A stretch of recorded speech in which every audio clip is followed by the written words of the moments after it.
Let's talk about your rent. If you're like many people out there in Tampa Bay, you're paying more, no doubt. Keeping up can drain your savings if you have savings. So what can you do, and when will it get better?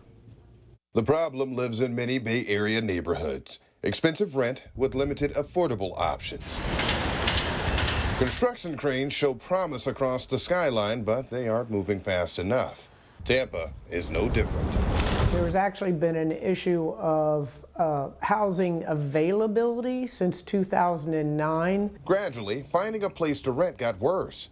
Tampa Mayor Jane Castor told me Tampa's affordable housing has a waiting list of 7,000 people. And now you're looking at, this is creeping into individuals that had never seen themselves in that position. Some folks just don't have it, but someone is willing to replace them and pay whatever the market demands.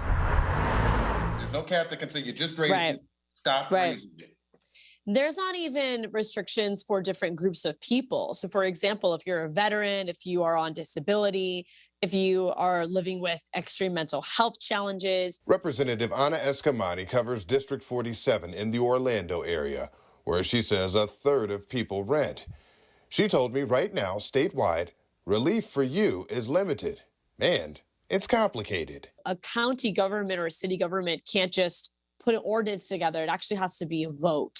And that vote has to take place every single year. That's why I have filed a repealer of some of that statute, because I do think that the annual requirement to do an election every year is really unnecessary and burdensome. Housing expenses pushed her to get a roommate.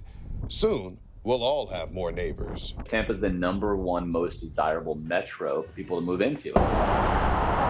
Right now, it's estimated that 115 new people are moving into the Tampa metro area every single day. James DiVirgilio is a financial planner. He says we've seen this before. Atlanta has ridden 30 years of booming influx. California, 70s, 80s, 90s, it was basically just a surge that kept on going. More and more and more people wanted to move to California. Now, people are leaving California.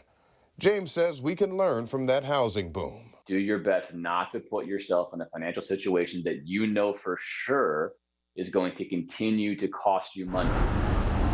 But for some of the crowds that keep coming, a new address means a remodeled vision. That's the sad part, is that the American dream is not readily available to every person right now. Well, Mayor Castor says it is getting better daily. Meantime, she says the city of Tampa is considering better bus routes, that to avoid costs for personal vehicles. She also told me the city is discussing universal daycare and tiny homes.